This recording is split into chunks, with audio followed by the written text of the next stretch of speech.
Hey guys, John V from PhoneArena here. Right now I'm taking a first look between the just announced Motorola DROID Turbo and the Samsung Galaxy S5. So the S5, even though the Note 4 is out, the S5 still continues to be Sammy's flagship. And of course the DROID Turbo is going to be available soon and seems to be the most specs-heavy smartphone we've seen announced so far this upcoming holiday season. So let's take a quick look. Let's first talk about their designs.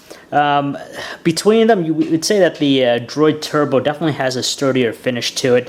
It uses some, sturdier materials at the same time. It's available both in a nylon fiber and a metallized glass fiber casing. The one we have here is the metallized glass fiber, and it just has a sturdier feel in the hand. You definitely notice it, whereas the Galaxy S5 is, of course, a plastic device. So as far as strength and durability, it definitely seems like the DROID Turbo has it, though the overall design language of the two handsets are pretty much generic looking. I wouldn't say they're the most visually striking smartphone designs we've seen out there, but the DROID Turbo just has that sturdiness. But we got to remember that the Galaxy S5 does offer a water-resistant rating, so that's something to think about.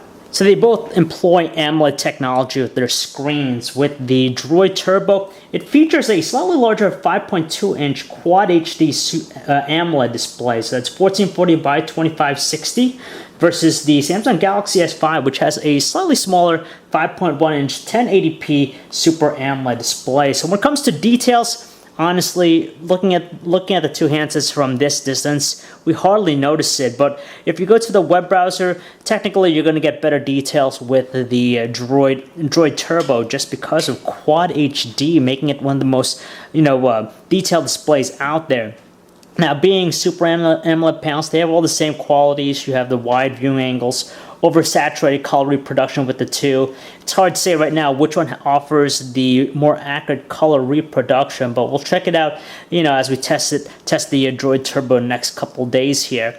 But they're both visually nice, on the surface, but that Quad HD resolution really stands out between them. They have some really beefy cameras too, but you get an even beefier one here with the DROID Turbo. It has the larger 21 megapixel autofocus camera, which features an f2.0 aperture lens. You have dual LED flash and up to 4K video recording, so a really nice set of qualities there. But you still have a formidable camera in the Galaxy S5. It has a 16 megapixel snapper in there with just a single LED flash, f2.2 aperture lens, and it also has 4K video recording.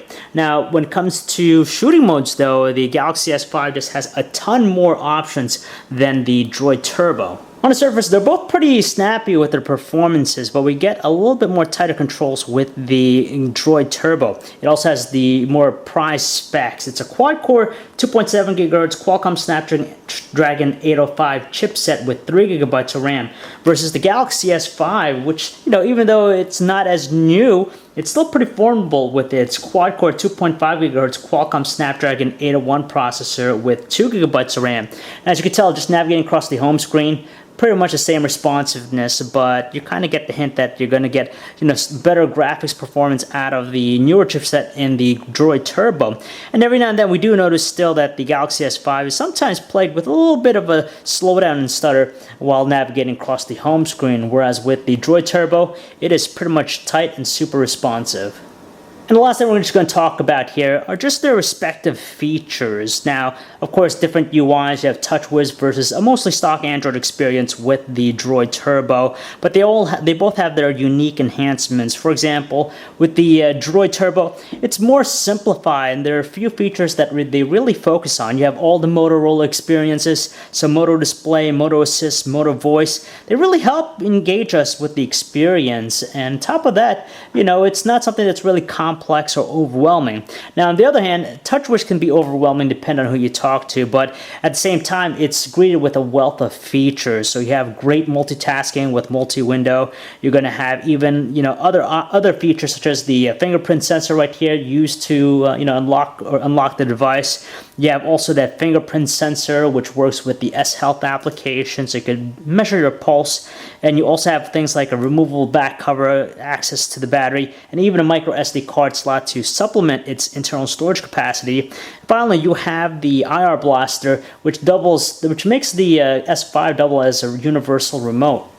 So that's a quick first look between these two devices. So if you guys want to learn more about them, you could check out our website, PhoneArena.com. It's John V. Thanks for watching.